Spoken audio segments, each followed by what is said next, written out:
Well, Eastern Sierra residents celebrated Veterans Day today on this November 11th. Veterans Day with ceremonies from Mammoth Lakes to Bishop to Big Pine to Manzanar, including the Bishop VFW Post 8988 members decorated Main Street and other streets in the Bishop area with our great American flag. In Mammoth Lakes, Mono County people, including Haphazard, gathered to honor our veterans. Sierra Wave Media's Rob Gill was on hand. Today we honor those members of our military service, both from yesteryear and today. Today is to ask our communities to acknowledge our veterans that walk among us. They've served us honorably. They've made our country what it is today, and they've protected our country. Some of them have sacrificed dearly, not only with their lives, but with long-term health and injuries that they need support. Anything we can do as a community to support them and their families, I would ask that you do and help us show our appreciation to them. Well, a Sierra Wave salute goes out to all of our veterans. Well, Bennett Kessler filed this following report. Last year, the state of California scratched Inyo County's new and expensive court building project. Then they picked it up again, but scaled it back. Now, apparently, the state will go ahead with a $34 million building in Bishop. The State Public Works Board met last Friday to consider two properties in Bishop as possible sites for the new courthouse. Kibi Boyer of the Judicial Council Communications said that one site is owned by the Los Angeles Department of Water and Power. That site is at the northwest corner of MacGyver and Spruce Streets. The other potential Bishop site is owned by the city of Bishop, and that sits between Fowler and Warren Streets behind Bishop City Hall. Now, a year ago, the state struggled with chronic budget problems, but decided to spend money on new court buildings anyway. Inyo court officials had told the Judicial Council that Inyo needs the new building because of security, overcrowding, lack of ADA accessible courtrooms, and the physical condition of the buildings. Now, some 3 years ago, the plan was to place the new court building in Independence. Plans suddenly switched at one point, and Southern Inyo citizens and others protested the switch and criticized Inyo County for failure to maintain the historic courthouse in Independence. Now, the agenda of the State Public Works Board says the MacGyver Street location would involve around 1.45 acres. The City of Bishop-owned site would be around the same size. Now, the state would appropriate roughly $1.5 million on either site. Now, the current estimated project cost adds up to over $26 million, and the state has authorized nearly $34 million. Now, the project schedule calls for escrow closure by next December, construction in January of 2017, and completion by the fall of 2018. Well, in early May of 2012, the Mammoth Lakes Police Department started an investigation when a local victim reported that a large sum of money was missing from personal and corporate accounts, which were managed by their bookkeeper, Suzanne Hicks. Shortly after that, police arrested Hicks. Officers said follow-up investigation revealed that the suspect had at least 16 additional clients in Mammoth Lakes and surrounding areas. Ms. Hicks was booked at the Mono County Jail in Bridgeport on allegations of forgery, embezzlement, and grand theft. Now, a press release from Mono County District Attorney Kim Kendall on the disposition of Ms. Hicks' case states that longtime resident of Mammoth Lakes, Susan Lynn Hicks, now a resident of Crowley, was charged in June 2013 with 290 felony counts of forgery and 1 count of first-degree burglary for crimes she committed during January 1st, 2006 through May of 2012. Mono County District Attorney investigators conducted a lengthy financial investigation involving Ms. Hicks, who was a professional bookkeeper and was fraudulently stealing from clients by forging client checks for her own personal benefit.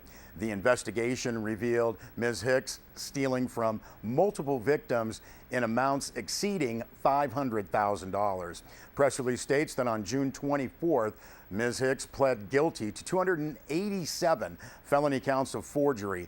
3 counts of forgery were dismissed by the district attorney, and the single count of first-degree burglary was bifurcated from the plea and will be set for jury trial sometime in 2014. Under the new sentencing guidelines for realignment, none of the 287 felony forgery counts qualify for custody in the state prison system.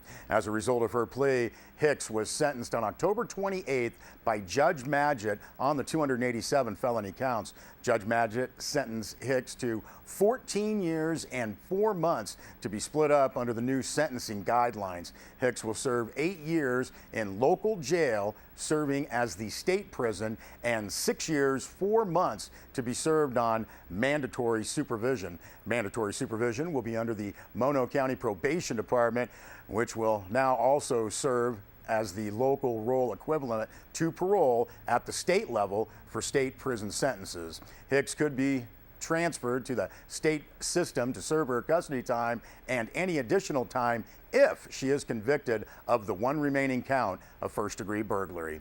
Hicks was remanded into custody and again is currently in the Mono County Jail in Bridgeport. Also on October 9th, Roxana Foley, age 52 of Bridgeport, pleaded guilty to one count of embezzlement by a bank employee, United States Attorney Benjamin B. Wagner has announced. Now, according to court documents, Foley worked at Eastern Sierra Community Bank, and starting in November 2011, bank officials noticed discrepancies with the Bridgeport branch. On March 19, 2012, managers from the bank made an unannounced visit to that branch to investigate a suspicious $90,000 transaction. After review of the bank's records, officials identified $90,000 in misplaced funds, as well as $6,000 missing from Foley's teller drawer.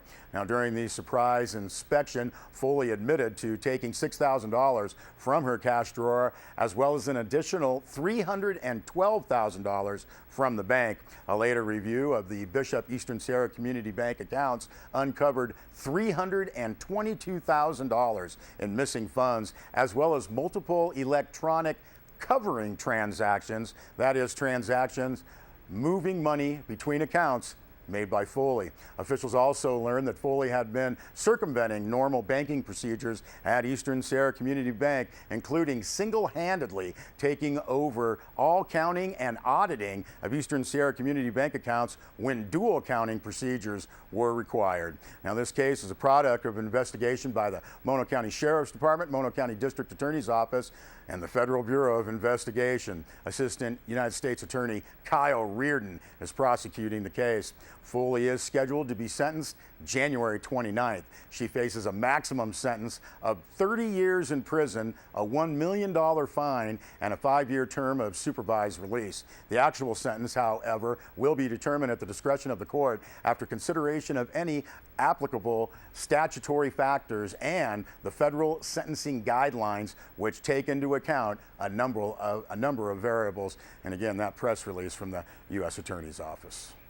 Well, Bennett Kessler filed this story. Once again, an arraignment hearing for Don D. and Kenneth Rossi was postponed. A visiting judge was not available last Tuesday to hear the scheduled case, and Inyo County's 2 Superior Court judges have also been disqualified. Also, Don D. Rossi is getting a new attorney, and a new arraignment is now scheduled for November 14th in Independence. Assistant District Attorney Joel Samuels said Don D. Rossi will substitute a new attorney in her case.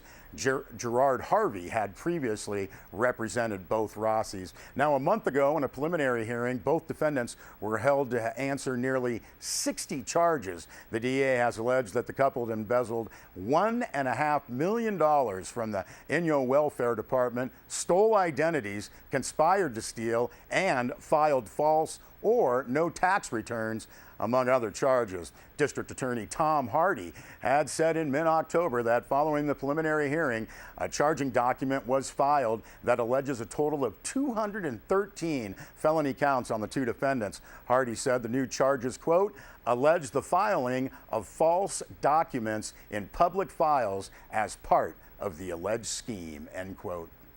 We'll be back with more news.